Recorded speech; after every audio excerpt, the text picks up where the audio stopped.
The scent of smoke filled the air as Tabitha Reed stood frozen in the doorway of her family's ranch house. Her pale blue dress was covered in dust from the long ride home, her hands trembling as she watched her stepmother, Vivian, feed the last of her mother's cherished letters into the roaring fireplace.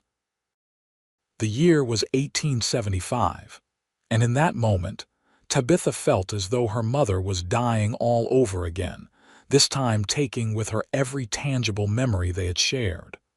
"What have you done?" Tabitha's voice barely rose above a whisper, but it carried enough force to make Vivian turn, her face betraying no remorse. "Just clearing out some old rubbish," Vivian replied, brushing ash from her hands onto her expensive skirt. "Your father and I need this space for our things." Tabitha rushed forward, dropping to her knees before the fireplace, desperately reaching for the charred remnants. The heat singed her fingers, but the pain was nothing compared to the anguish clawing at her chest. Her mother had only been gone for 6 months, and her father had remarried Vivian, a woman 20 years his junior, only 2 months after laying his wife to rest. "These weren't yours to destroy," Tabitha cried, cradling the blackened fragments of paper. "How could you? How could you do this?" Vivian's lips curved into a cold smile. "Your father gave me permission to make this house my own. Perhaps if you hadn't been away visiting your aunt all week, you could have saved these trinkets." Tabitha's 19 years had not prepared her for such cruelty. The small ranch outside St. Elmo, Colorado, had been her mother's pride, built with the profits from her father's silver mining ventures. Sarah Reed had filled it with carefully chosen treasures, handmade quilts, journals filled with poetry, pressed flowers from every season they'd shared together, and the letters her father had written during their courtship. Where are her quilts, her journals? Tabitha demanded, rising to her feet, her grief giving way to anger. Some were given away to the church, others. Vivian gestured dismissively toward the shed. "I had the ranch hands clear out the attic. Most of it is waiting to be hauled to the trash heap tomorrow." Tabitha didn't wait to hear more. She raced outside, her boots kicking up dust as she ran to the storage shed. Throwing open the door, she found piles of her mother's belongings, the physical remnants of Sarah Reed's life tossed carelessly among broken furniture and discarded tools. Night was falling as Tabitha frantically sorted through the items, pulling out what she could salvage. Her tears flowed freely, dropping onto the faded fabrics and worn leather books. How could her father allow this? But deep down, she knew. Jefferson Reed had changed after her mother's death. The once loving man had retreated into himself, finding solace in whiskey and eventually in the arms of Vivian Crawford, the widow who'd set her sights on him and his money. "Miss Reed," the deep voice startled her. Tabitha turned to find a tall figure silhouetted in the doorway, hat in hand. "I don't mean to intrude," he said, stepping into the lantern light. "I saw you running out here and thought something might be wrong." Zachary Adams was new to their ranch, hired just a month before while Tabitha was staying with her aunt in Denver. She'd only met him briefly upon her return earlier that day, noting his quiet confidence as he tipped his hat to her when she rode in. "My stepmother," Tabitha began, her voice breaking. "She's thrown away my mother's things, burned her letters." She gestured helplessly at the piles around her. "Everything that's left of her is here, destined for the trash heap." Zachary removed his hat, revealing dark hair that curled slightly at the edges. His eyes, a deep green that reminded Tabitha of the pines on the mountainside, assessed the situation quickly. "This ain't right," he said simply. "These are your memories." "Yes," Tabitha whispered, grateful for his understanding. Zachary glanced over his shoulder toward the main house, then back at Tabitha. "I've got a wagon. We could load up what means most to you, take it somewhere safe before morning. Where would we take it?"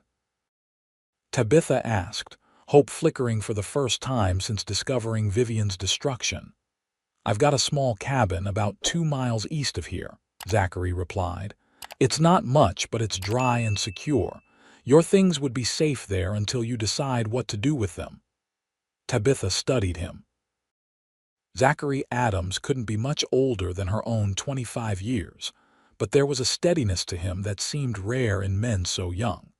His hands were calloused from hard work, his face tanned from long days under the Colorado sun. Something about his straightforward manner made her trust him. "Why would you help me?" she asked. "You barely know me." A shadow of a smile crossed his face. "My ma passed when I was 14. Pa sold or gave away near everything she owned within a week, said the memories were too painful." He shook his head. "I've regretted not saving something of hers ever since." Tabitha nodded, understanding flowing between them. "I would be grateful for your help, Mr. Adams." "Zach," he corrected. "If we're going to be sneaking around in the dark rescuing family heirlooms, might as well use my given name." For the first time that day, Tabitha felt the smallest smile tug at her lips. "Tabitha," she offered in return. They worked quietly but quickly, Zachary helping her sort through the jumbled items. Her mother's quilts, sewn with scraps from family clothing over the years, were carefully folded. A wooden box containing her jewelry, nothing expensive, but pieces with stories behind them, was secured. Her mother's writing desk, small enough to be portable but large enough to hold her remaining journals and papers, was set aside. "We'll need to wait until the house is quiet," Zachary whispered as they organized. "Your father and Mrs. Reed usually retire around 9, based on what I've seen."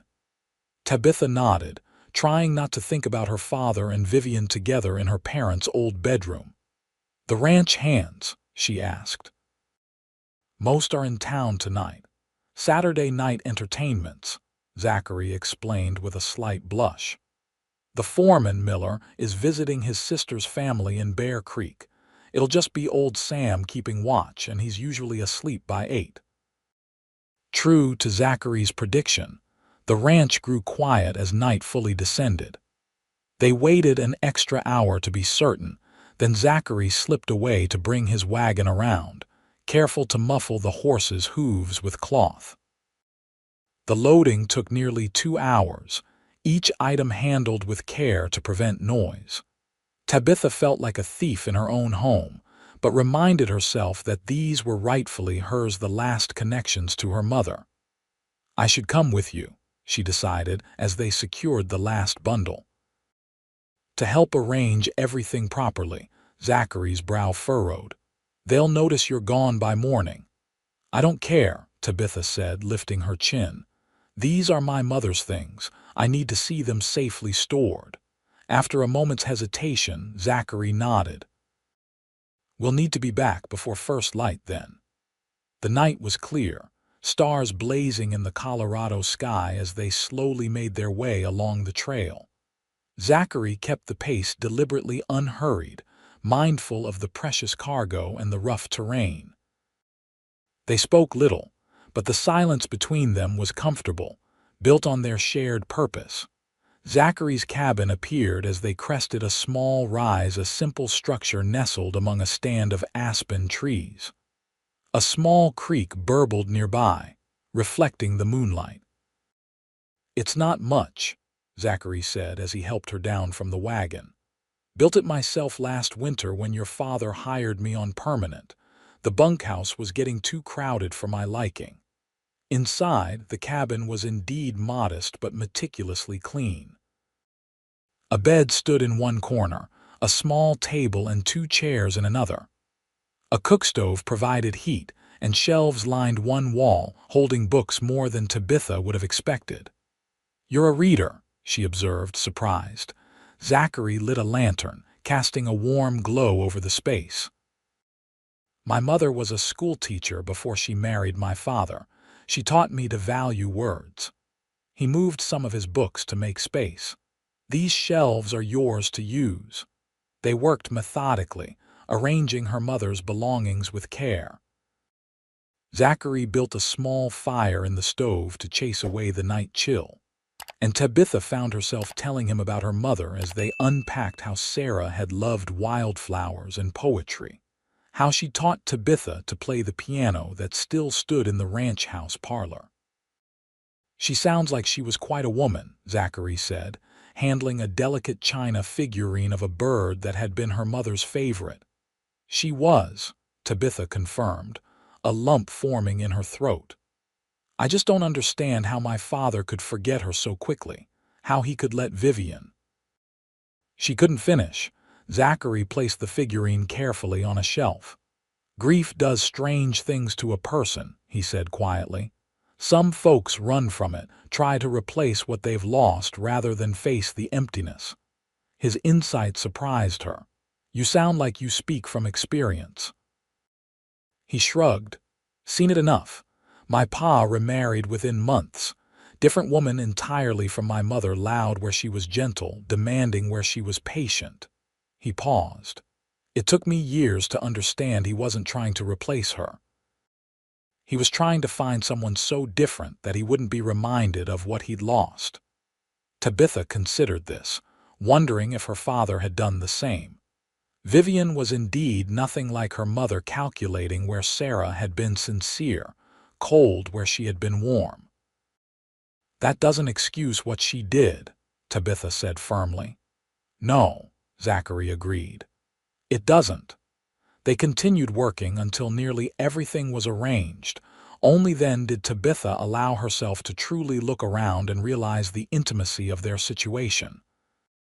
She was alone in a man's cabin in the middle of the night, miles from the ranch. If anyone discovered this, her reputation would be ruined. Yet somehow, with Zachary, she felt safer than she had in her own home since Vivian's arrival. "We should head back," Zachary said, seeming to read her thoughts. "Dawn's not far off." The return journey was even quieter, both of them tired but satisfied with their night's work. As they approached the ranch, the eastern sky was just beginning to lighten. "Thank you," Tabitha said as Zachary helped her down from the wagon near the house. "I don't know how I can ever repay you for this kindness." "No need," he replied, his voice soft in the pre-dawn stillness. "I'm glad I could help." Their eyes met, and something passed between them, an understanding, a connection forged in their shared secret. "I should go check on the horses in the south pasture," Zachary said, breaking the moment.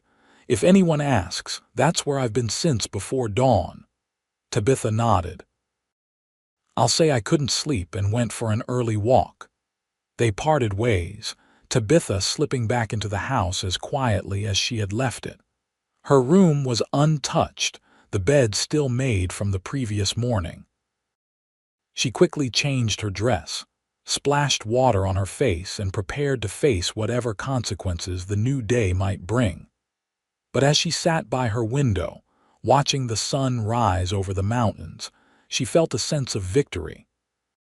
Her mother's memory lived on in the treasures they had saved, safely hidden away in Zachary Adams's cabin. And in helping her, the quiet cowboy had shown her that not all men were like her father. Some still understood the value of memories, of honoring those we've lost. What she couldn't know as she sat there was that this night was just the beginning, that the bonds formed in secret would grow in ways neither of them could imagine, challenging not only Vivian's cruelty, but the very foundations of life as they knew it in St. Elmo. The days that followed were tense at the Reed Ranch. Vivian's fury upon discovering the missing items was a sight to behold. She stormed through the house, demanding to know what had happened to the trash she'd set aside. Jefferson Reed, as had become his custom, merely poured another whiskey and retreated to his study, leaving his daughter to weather his wife's wrath alone. "You had something to do with this, didn't you?" Vivian accused, cornering Tabitha in the kitchen. Tabitha kept her expression neutral as she continued kneading bread dough. "I don't know what you mean, Vivian. Don't play innocent with me, girl. Those things were set to be hauled away, and now they're gone. Vivian's perfectly arranged blonde curls shook with her anger. Those worthless old quilts, those ridiculous little figurines, where are they? Perhaps you should ask the ranch hands, Tabitha suggested, her hands working steadily despite her racing heart. Weren't they the ones you instructed to clear out my mother's belongings? Vivian's eyes narrowed. I've already questioned them. None claim to know anything about it. Then perhaps it's a mystery that will remain unsolved. Tabitha shaped the dough into a loaf, refusing to meet her stepmother's gaze. This isn't over, Vivian warned, leaning closer. Your father indulges your sentimentality now, but he won't always. This is my home now, and the sooner you accept that, the better. After Vivian left, Tabitha allowed herself a small, secret smile. The woman could threaten all she wanted, but she wouldn't find what she was looking for. The ranch hands had indeed all denied knowledge of the missing items, including Zachary, who Tabitha had observed being questioned from a distance. His face a mask of polite confusion that had almost made her laugh out loud. Over the next 2 weeks, Tabitha found reasons to visit Zachary's cabin, always with plausible excuses should anyone question her absences. She was gathering wildflowers for the table. She was sketching the mountain vistas as her mother had taught her. She was simply going for long walks to clear her head. In truth, she was organizing her mother's belongings, reading through journals she'd saved, and increasingly spending time with Zachary himself. Their conversations flowed easily as they worked, and Tabitha discovered a depth to the cowboy that surprised and intrigued her. Zachary had grown up on a struggling cattle ranch in Wyoming, the oldest of 4 children. His father had lost the ranch after his mother's death, unable to manage both the work and his grief. Zachary had taken responsibility for his siblings until they were grown or married, working whatever jobs he could find. He'd educated himself through books, maintaining his mother's respect for learning even as life forced him into hard physical labor. "I've been saving," he told her one afternoon as they sat outside his cabin. "Not just wages, but investing some in small mining ventures. Nothing like your father's operations, but enough to give me a stake." "A stake for what?" Tabitha asked, genuinely curious. Zachary gazed out at the mountains. "My own place someday. Nothing grand, just enough land to run some cattle, build a proper house." He smiled slightly. "Maybe even plant an apple orchard. My mother always loved apple blossoms in the spring." Tabitha found herself watching his profile, noting the determination in his jaw, the quiet confidence in his posture. He wasn't like the other cowboys who worked for her father, men who spent their pay on whiskey and cards, who thought no further than their next job or their next pleasure. "That sounds wonderful," she said softly. Zachary turned to look at her, and something in his gaze made her heart beat faster. "What about you? What do you dream of, Tabitha Reed?" The question caught her off guard. Women in St. Elmo weren't often asked about their dreams. They were expected to marry, keep house, raise children, purposes that Tabitha had never questioned until this moment. I'm not sure," she admitted. "Before my mother died, I thought I might teach music someday. She arranged for me to have piano lessons in Denver, and I loved it." She plucked a stem of grass, twirling it between her fingers. "But now, with Vivian in our home, with everything changed, I mostly dream of having a place where I feel I belong again." Their eyes met, and Tabitha felt a strange sensation, as if something important had just been exchanged between them, something beyond words. The moment was broken by the distant sound of hoofbeats. They both stood quickly, alert to the potential danger of discovery. "Probably just one of the hands coming back early," Zachary said, but his hand moved instinctively to the revolver at his hip. "I should go." Tabitha said, gathering her shawl. "I told Vivian I'd be back to help with supper." Zachary nodded. "Take the path through the aspens, it'll keep you hidden from the main trail." As Tabitha hurried away, she found herself looking back once to see Zachary still standing there, watching to make sure she left safely. The sight warmed something inside her that had been cold since her mother's passing. Back at the ranch, trouble was brewing. Tabitha entered the kitchen to find Vivian in conversation with Thomas Miller, her father's foreman. They fell silent as she entered, both turning to look at her with expressions that sent a chill down her spine. "There you are," Vivian said, her voice falsely pleasant. "Mr. Miller was just telling me about seeing you on the East Ridge this afternoon." Tabitha kept her face composed. "Yes, I often walk there. The view is beautiful." "Indeed," Miller said, his eyes lingering on her in a way that made her uncomfortable. "Though I couldn't help but notice you weren't alone." Tabitha felt her cheeks warm.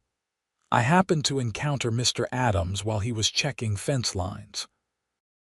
We exchanged pleasantries, nothing more." "Is that so?" Vivian's smile didn't reach her eyes. "Because Mr. Miller seemed to think you two looked quite familiar with each other." "I don't know what you mean," Tabitha said firmly. Miller adjusted his hat. "Just making an observation, Miss Reed. A young lady's reputation is a delicate thing." "Thank you for your concern," Tabitha replied coldly. "If you'll excuse me, I need to change before dinner." She left the kitchen with her head high but her heart pounding. Miller had always made her uncomfortable with his lingering looks and too familiar manner, but now he presented a real threat. If he continued watching her, following her, her visits to Zachary's cabin would become impossible.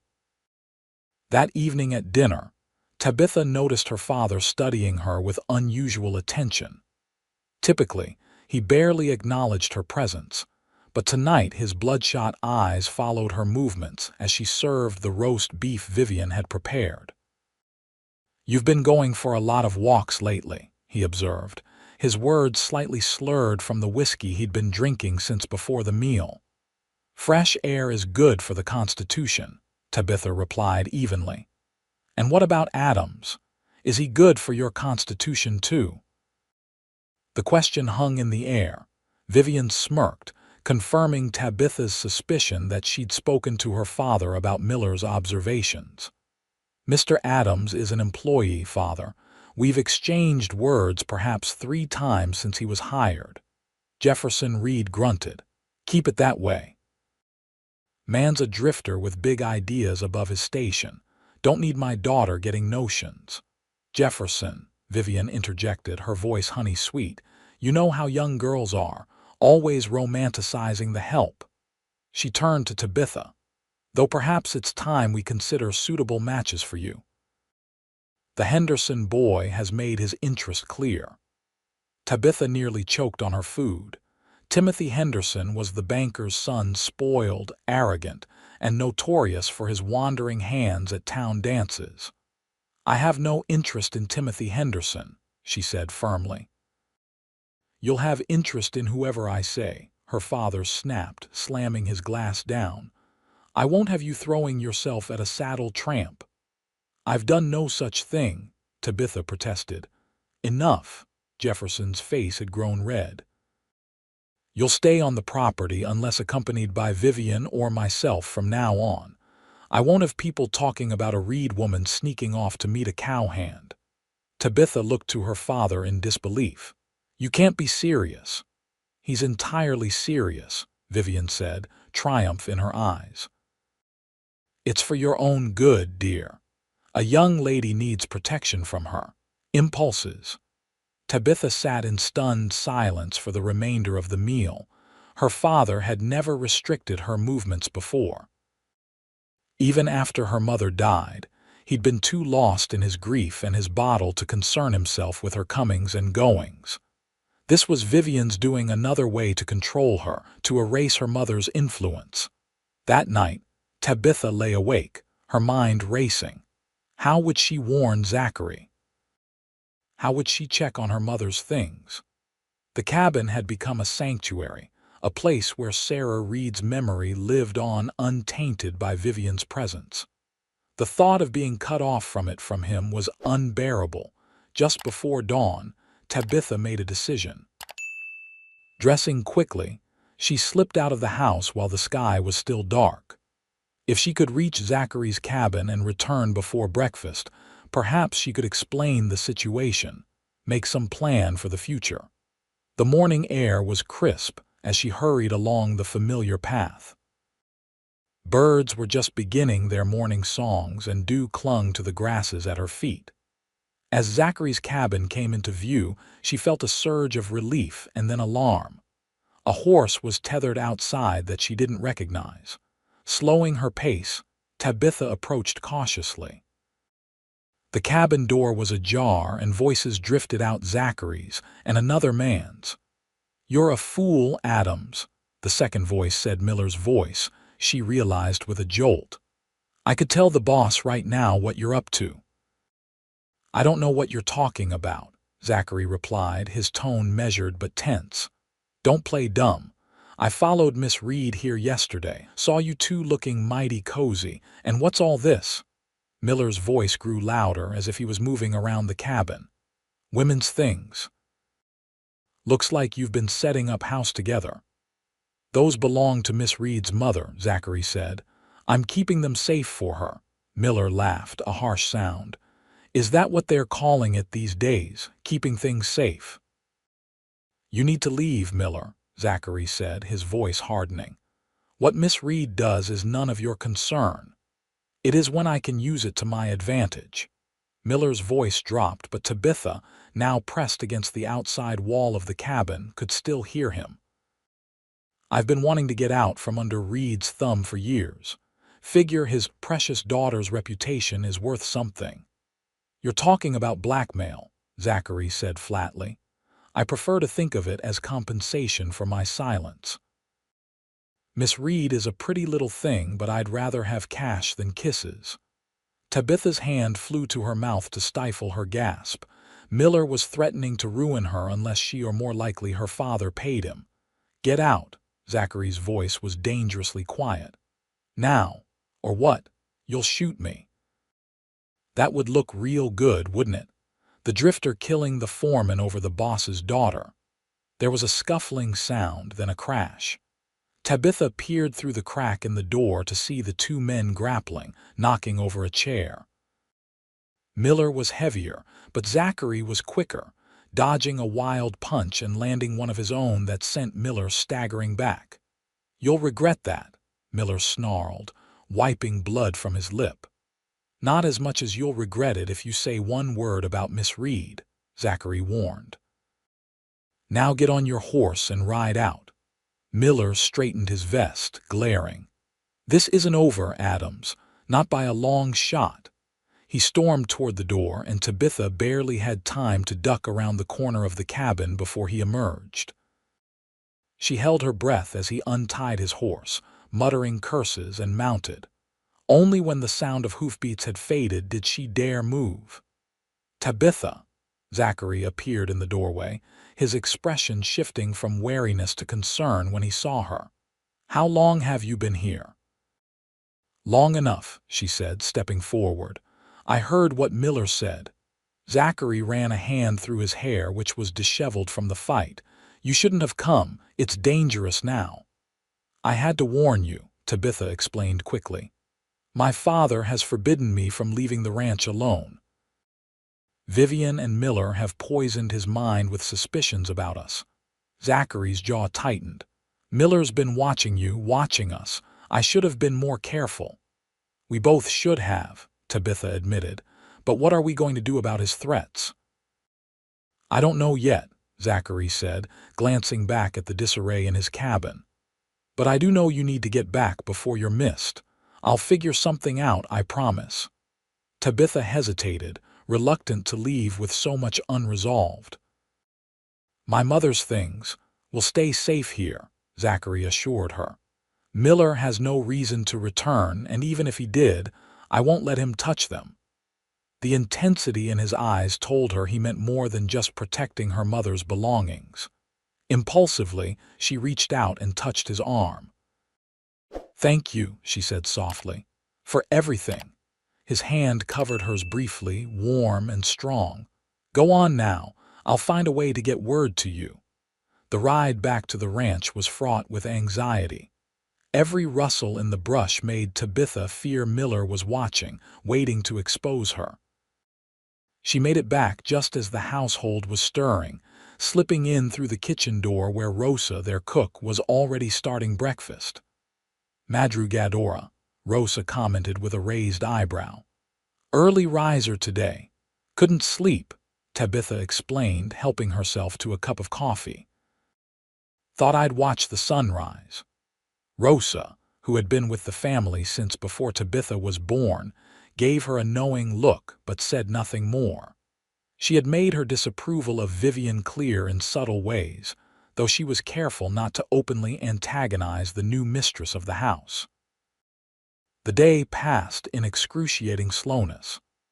Tabitha watched the ranch hands coming and going, noting that Miller seemed to be making a point of staying close to the main house.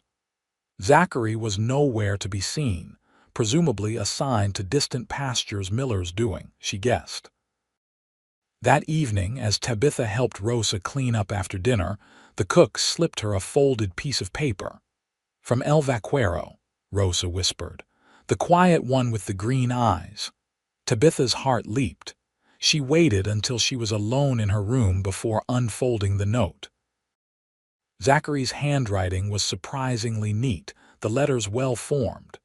"Meet me at the old Carson place tomorrow at noon. Tell Rosa you're helping her gather herbs for the kitchen. She'll cover for you. Trust me. Z." The Carson place was an abandoned homestead about a mile from the Reed Ranch.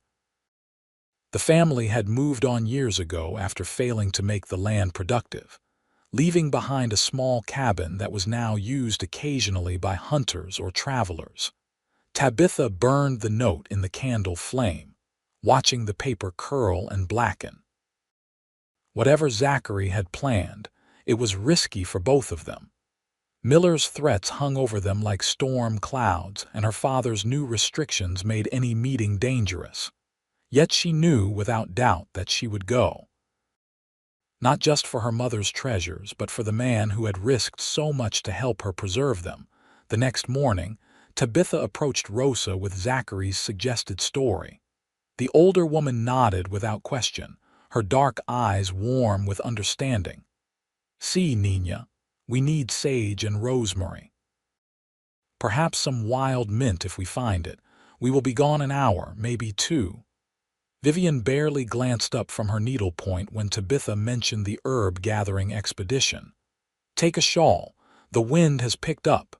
Tabitha and Rosa left together, carrying baskets. Once they were out of sight of the house, Rosa stopped. "I will go east toward the creek," she said. "You go where you need to go. Meet me by the big boulder at the fork in the path in 1 hour."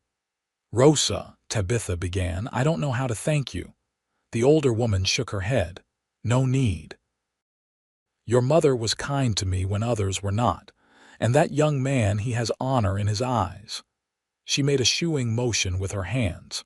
"Go now, quickly." Tabitha hurried toward the Carson place, keeping to the tree line where possible to avoid being seen.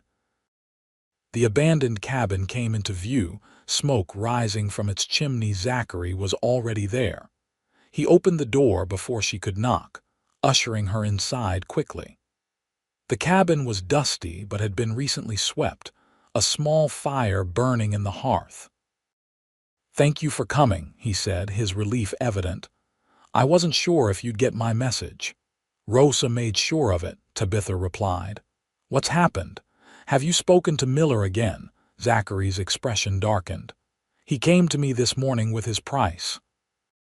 $500 to keep quiet about you visiting my cabin, about your mother's things being there." Tabitha gasped. 500?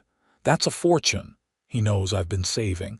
Figures I can either pay up or lose my job and reputation."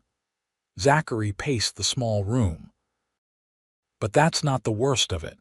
He wants the money by the end of the week, and he says it's just the first payment. He'll want more later.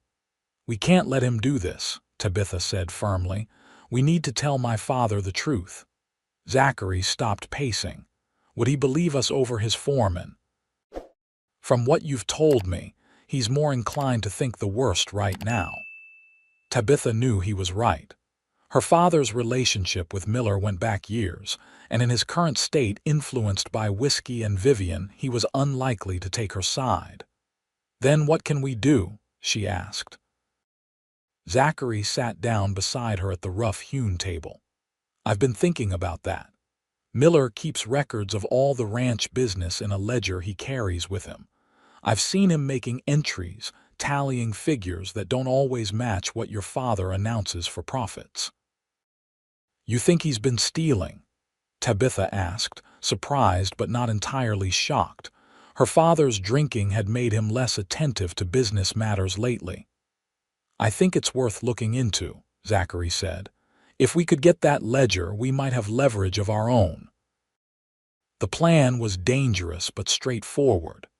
Miller kept the ledger in his saddlebags when riding, and in his quarters in the foreman's cabin at night. The best opportunity to search would be during the Saturday night gatherings in town, when Miller typically spent hours at the saloon. I can get into his cabin while he's gone, Zachary explained, but I'll need a distraction if anyone notices me heading that way instead of to town with the other hands. I could create some commotion at the main house, Tabitha suggested. Perhaps pretend to have seen a snake or a prowler. Zachary nodded slowly. That might work, but Tabitha, if we're caught. I know, she said quietly. But I can't live like this, watched, constrained, with Vivian destroying everything my mother built, and I won't let Miller blackmail you because you helped me.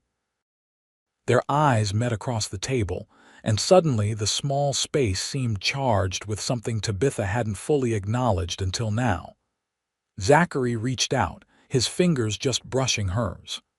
There's another option, he said, his voice low. We could leave.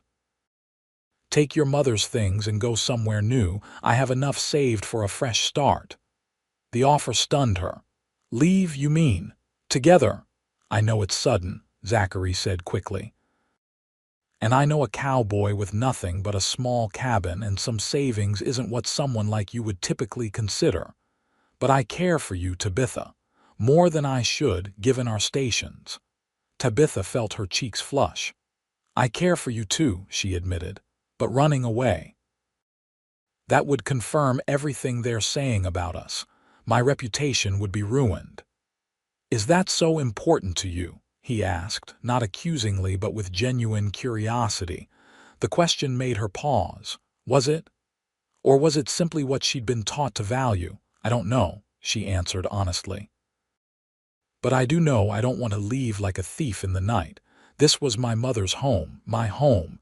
If we're to leave, I want it to be with my head held high. Zachary smiled slightly. That sounds like the Tabitha Reed I've come to know. He squeezed her hand. We'll try it your way first. Saturday night, we'll get that ledger. They spent the next half hour refining their plan, then Tabitha reluctantly took her leave, needing to meet Rosa at the appointed time. Before she left, Zachary caught her hand once more. Be careful, he said. Miller's not a man to cross lightly. Neither are you, she replied with a small smile. I'll see you Saturday. As she walked away from the cabin, Tabitha felt a curious mixture of fear and exhilaration. For the first time since her mother's death, she was taking action rather than simply enduring. And the knowledge that Zachary Adams was beside her in this fight gave her a strength she hadn't known she possessed. The days until Saturday stretched endlessly. Tabitha maintained a facade of compliance, taking meals with her father and Vivian, playing the piano when asked, even listening politely as Vivian extolled the virtues of Timothy Henderson during an unexpected visit from the banker and his son. Such a fine young man, Vivian commented after they'd left, and quite taken with you, I think. He's not to my taste, Tabitha said diplomatically. Taste is a luxury few can afford, Vivian replied. Security is what matters for a woman. The Hendersons have it in abundance. Tabitha bit back a retort about Vivian's own marriage of convenience. Instead, she simply said, I believe my father would want me to marry for love as he did my mother. The barb hit its mark. Vivian's eyes flashed with anger. Your father has realized there are more practical considerations than sentiment. You would do well to learn the same. Saturday finally arrived, bringing with it a nervous energy that Tabitha struggled to conceal. She watched from her window as the ranch hands, including Miller, rode out in the late afternoon, headed for town. Zachary remained behind, ostensibly to keep watch over the property. Dinner that evening was a quiet affair. Jefferson Reed had gone to town for a meeting with business associates, which Tabitha knew meant an evening at the saloon. Vivian ate quickly, then announced she was retiring early with a headache. Will you need anything? Tabitha asked, feigning concern. Just silence, Vivian replied shortly. Don't play that piano tonight. The noise travels right up to my room. Of course, Tabitha agreed, secretly pleased. Vivian's early retirement would make their plan easier to execute. At 9 o'clock, Tabitha positioned herself near the kitchen door, watching for Zachary's signal. A lamp flashed twice from the edge of the yard. When it came, she put her plan into motion, throwing open the door and screaming loudly, Snake! There's a huge snake on the porch. As expected, Rosa came running from her quarters and Vivian appeared at the top of the stairs, her face a mask of irritation. What in heaven's name are you shrieking about? She demanded. A rattlesnake, Tabitha gasped, pointing to the darkened porch. It was right there, near the steps. I nearly stepped on it. Rosa crossed herself, peering cautiously out the door. Where did it go, Nina? I don't know, Tabitha said, allowing her voice to tremble. It slithered off that way toward the garden. It was enormous. For goodness sake, Vivian snapped. It's probably long gone by now. Rosa, take a lantern and check the area. Tabitha, stop making such a fuss over nothing. As Rosa moved outside with a lantern, Tabitha watched surreptitiously, knowing that anyone observing from the bunkhouse or the surrounding buildings would be focused on the commotion at the main house. Zachary would be making his way to Miller's cabin now, using the distraction she'd created. The search for the non-existent snake continued for nearly 20 minutes, with Rosa dutifully checking every corner of the garden and porch. Vivian eventually retreated to her bedroom with a final admonishment about hysterical behavior. When Rosa finally declared the area safe, Tabitha thanked her profusely, then retired to her own room to wait. The plan was for Zachary to signal his success or failure with the same lamp, 3 flashes for success, 1 for danger. Time crawled by. Tabitha sat by her window, watching the darkness, straining for any sign of movement. 10 o'clock passed, then 11. Worry began to gnaw at her. Had something gone wrong? Had Miller returned early and caught Zachary in his cabin? Finally, just as the clock downstairs chimed midnight, she saw it 3 quick flashes from the edge of the property. Relief flooded through her. Zachary had the ledger. Sleep was impossible. Tabitha lay awake, imagining what secrets Miller's ledger might contain and what they would do with the information. Zachary had promised to examine it thoroughly before their next meeting, planned for Monday when she could reasonably claim another herb-gathering expedition with Rosa. Sunday passed in a haze of anticipation. Jefferson Reed returned late in the morning, obviously nursing a hangover from his night in town. Miller and the other hands trickled back throughout the day, none showing any sign of suspicion or alarm. Monday dawned clear and bright. Tabitha arranged with Rosa to go herb gathering again, receiving a knowing smile from the cook but no questions. Zachary was waiting at the Carson place, pacing the small cabin. His face broke into a smile when she entered, but she immediately sensed his tension. "You found something," she said, not a question but a certainty. "More than something," Zachary confirmed, gesturing to the open ledger on the table. "Miller's been skimming from your father for years small amounts from cattle sales, inflated supply costs, phantom wage payments to workers who don't exist." Tabitha bent over the book, studying the neat columns of figures. "How much?" "By my calculations, at least $15,000 over the past 3 years." The amount was staggering. "My father trusted him completely," Tabitha whispered. "There's more," Zachary said grimly.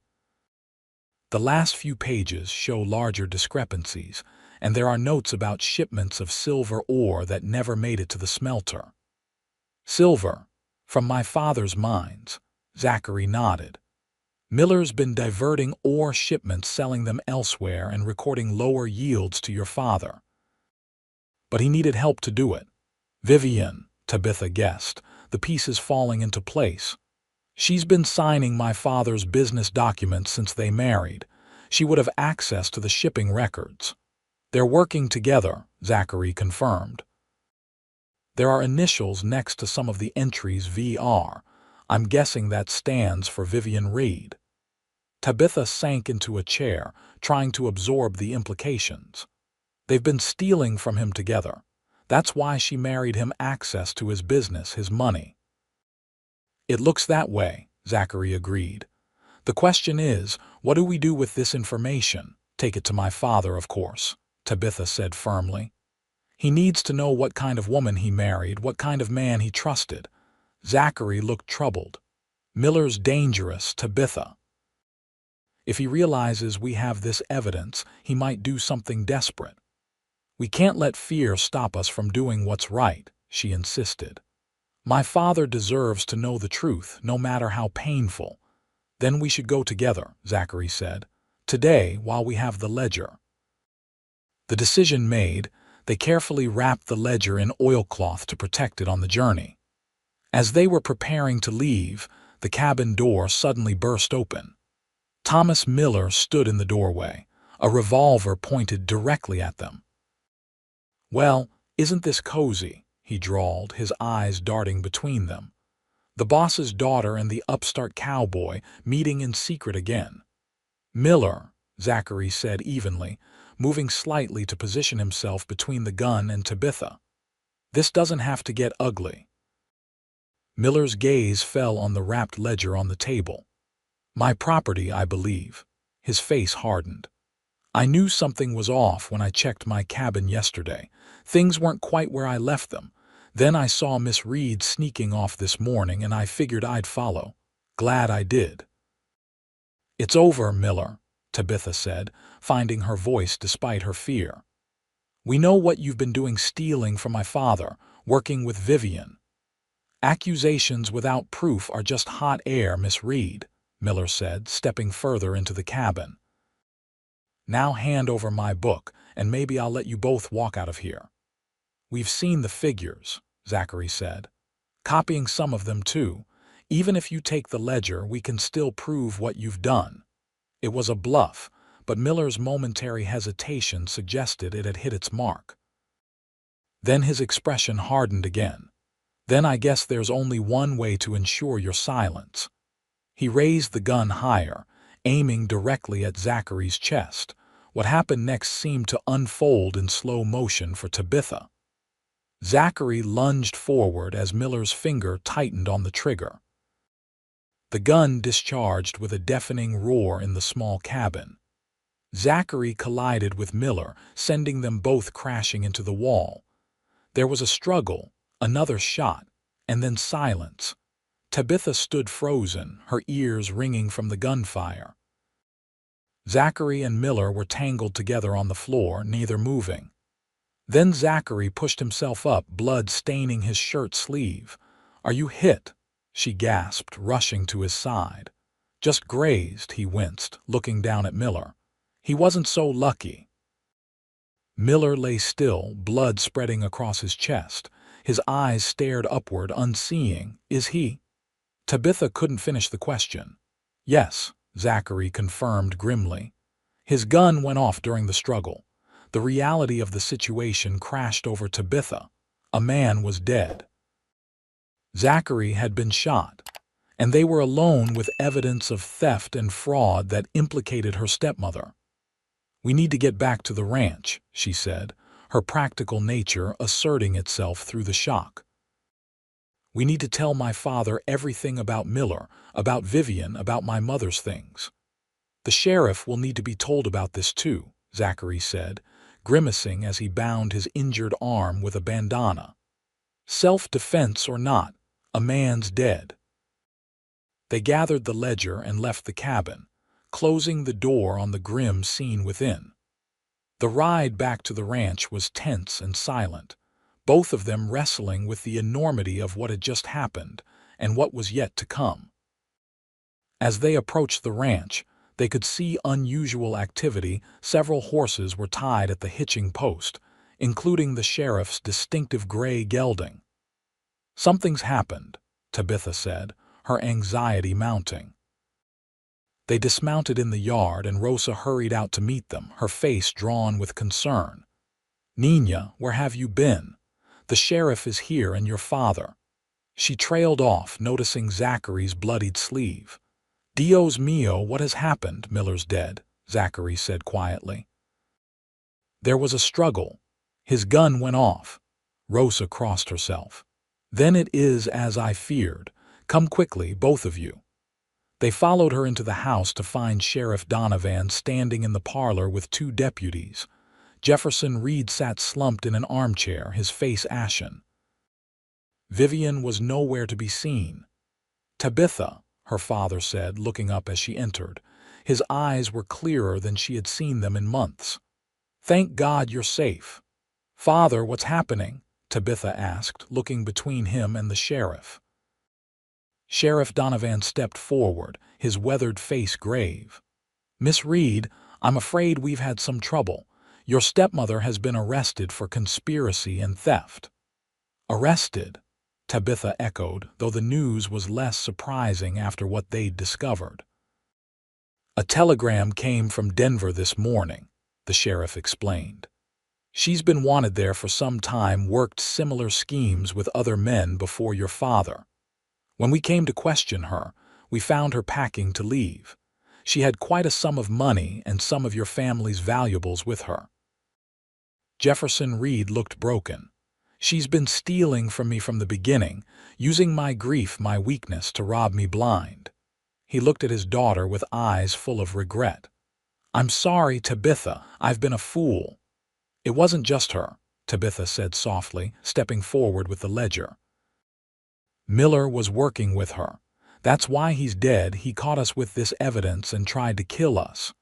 The sheriff took the ledger, flipping through its pages with a frown. "This confirms our suspicions.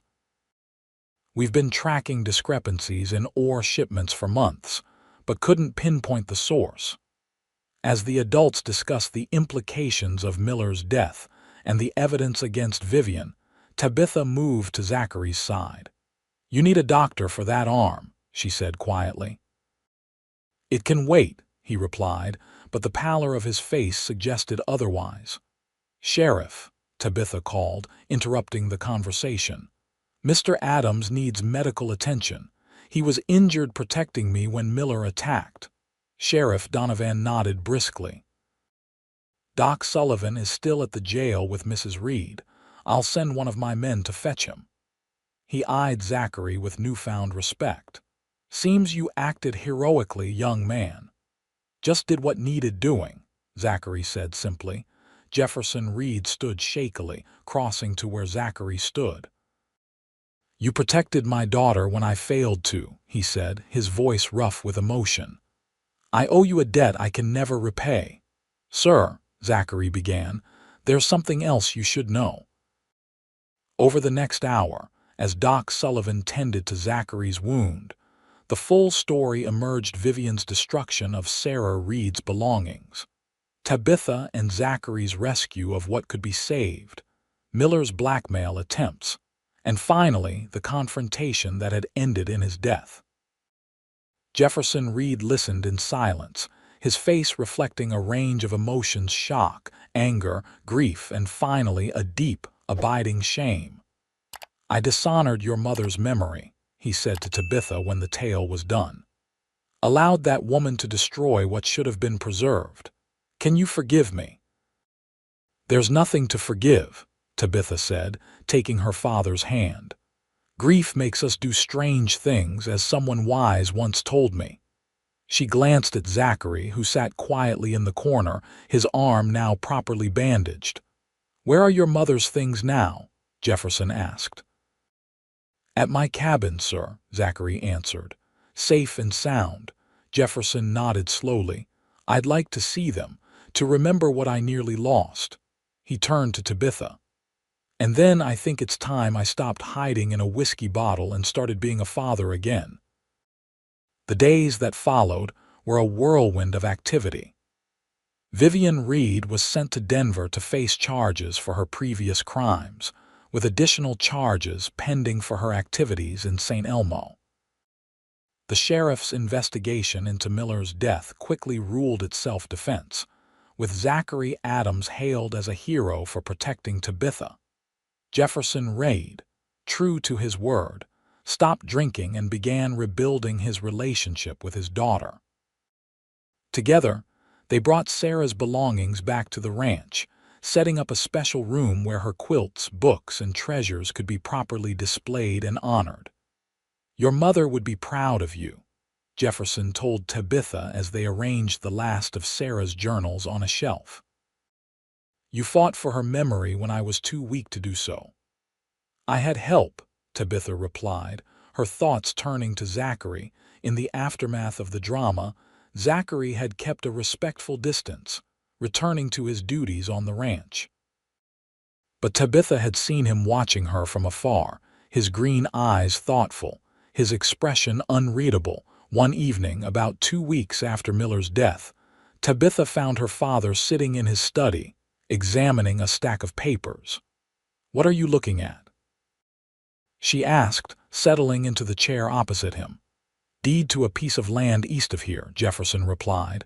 "Good parcel water rights, some timber, decent grazing. Been thinking about what to do with it." "I didn't know you owned land out that way," Tabitha said, curious. Jefferson smiled slightly. "Been holding on to it for years as an investment, but now I'm thinking it might make a fine wedding gift."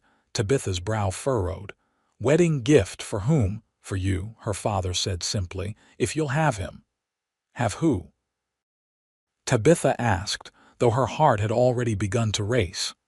"Adams. The young man's spoken to me about his intentions, says he loves you, wants to build a life with you." Jefferson set down the papers. "Told me about his dreams for a place of his own, maybe an orchard. Said he knows he's not of our social standing, but he'd work every day to make you happy." Tabitha sat in stunned silence, emotions washing over her in waves. "What?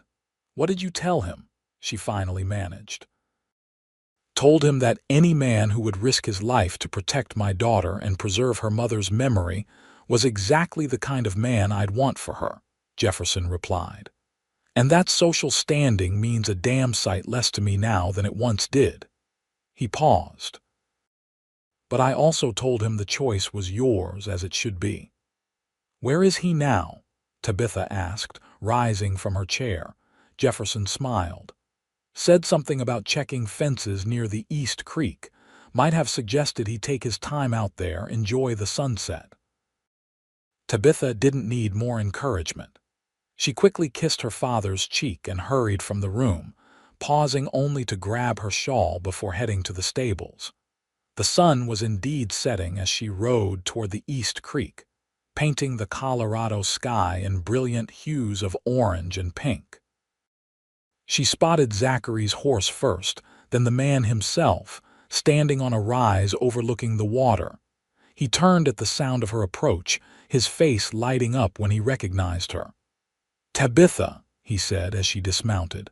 I wasn't expecting you out here. My father told me you spoke with him, she said directly, seeing no reason for pretense between them.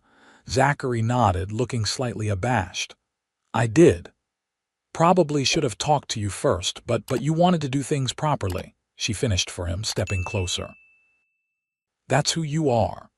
And what did your father tell you? Zachary asked, a hint of nervousness in his voice. That you love me, Tabitha said softly. That you want to build a life with me. It's true, Zachary confirmed, his green eyes holding her steadily. I know it happened fast and maybe under strange circumstances, but I've never been more certain of anything. Tabitha took another step toward him. He also mentioned something about land as a wedding gift. Hope flared in Zachary's eyes. He did, she confirmed. Which makes me think he expects an answer from me. And what answer would that be? Zachary asked, closing the remaining distance between them.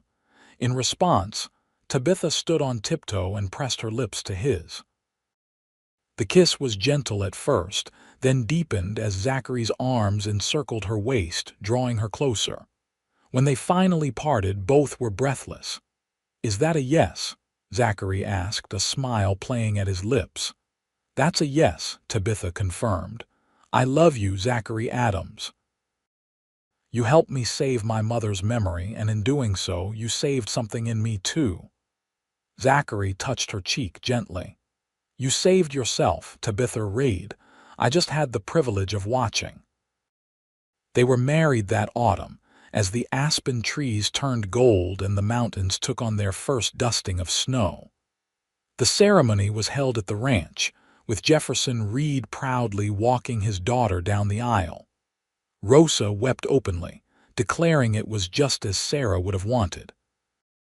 The newly deeded land became the foundation of their dreams.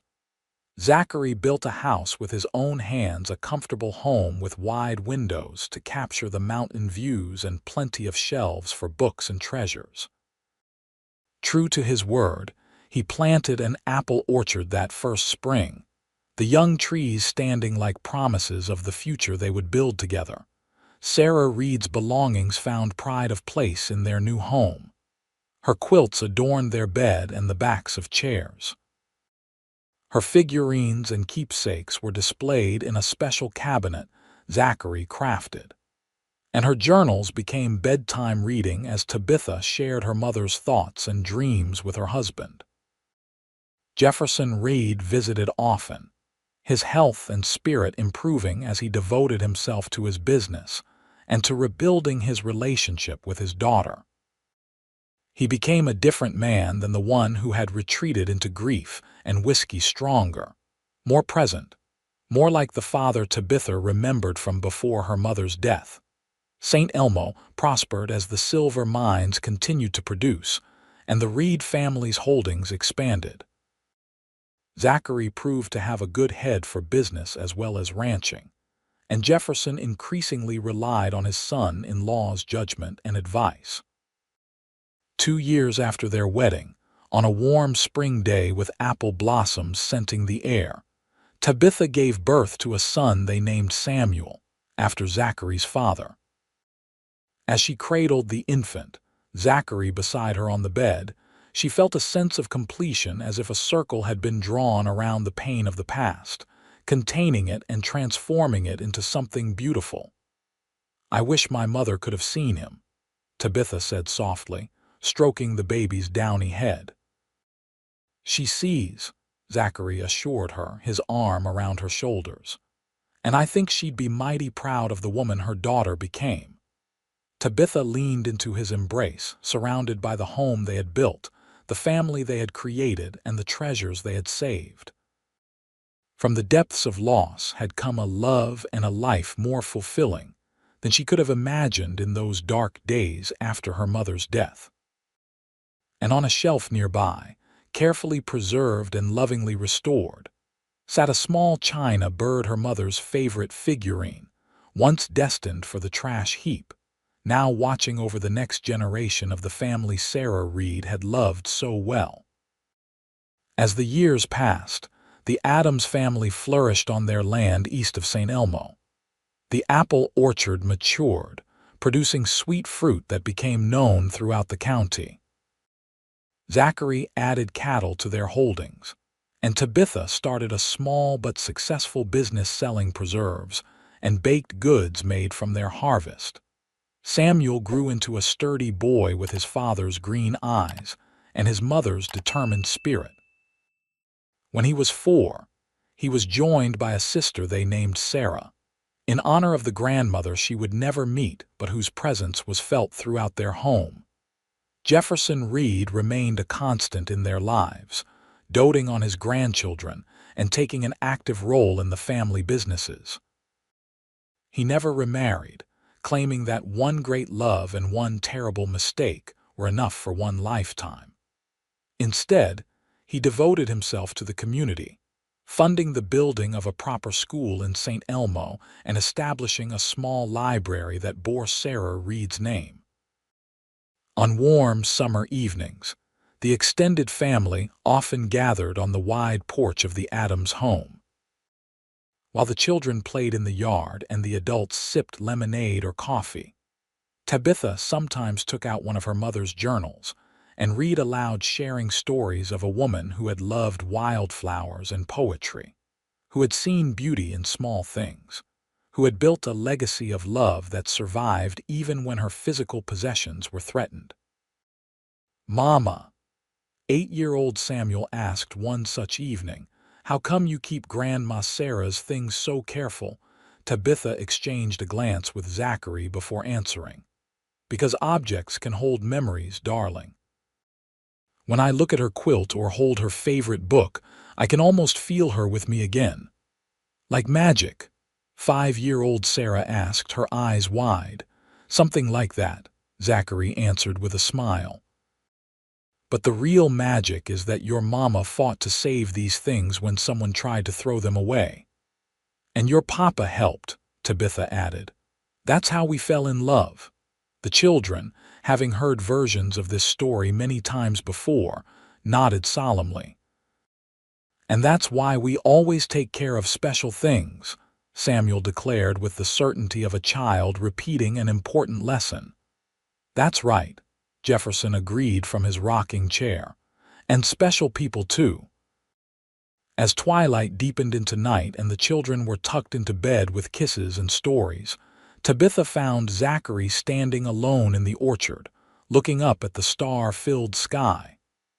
"Penny for your thoughts, Cowboy," she said, slipping her arm through his. "Just counting my blessings," he replied, drawing her close. "Thinking about how different things might have been if I hadn't been in that shed the night you found your mother's things. Or if you hadn't offered to help a heartbroken girl you barely knew," Tabitha added. "Best decision I ever made," Zachary said, placing a kiss on the top of her head. They stood in comfortable silence, the fragrance of apple blossoms surrounding them, the lights of their home glowing warm and inviting in the darkness. "I'm thinking about expanding the orchard," Zachary said after a while. "Adding some cherry trees along the south ridge." "I think that's a wonderful idea," Tabitha replied. "My mother loved cherries. She used to say they were like little jewels hanging from the trees." Zachary smiled. "I remember you telling me that. Found it in one of her journals, too." He turned to face her fully. "That's why I thought of it. Another way to honor her memory." Tabitha felt tears spring to her eyes. After all these years, he still found ways to connect their present to her past, to weave her mother's legacy into the life they were building. "I love you, Zachary Adams," she said, rising on tiptoe to kiss him. "For everything you are and everything you've helped me become." "I love you too, Tabitha Adams," he replied, his arms strong and secure around her. "From the first moment I saw you crying over your mother's things, I think some part of me knew we were meant to find each other." As they walked back to the house, hand in hand under the Colorado stars, Tabitha reflected on the journey that had brought them here. From the ashes of grief and betrayal had risen a life of joy and purpose, a family bound by love and respect, a legacy that honored the past while embracing the future. Her stepmother had destroyed her mother's things, but in the end, it wasn't the objects themselves that mattered most. It was the memories they held, the stories they told, and the love they represented. With Zachary's help, she had saved what could be saved, but together they had built something even more precious, a family and a home where Sarah Reed's spirit lived on in every laugh, every song, every moment of beauty they created together. And that, Tabitha knew, was the greatest treasure of all.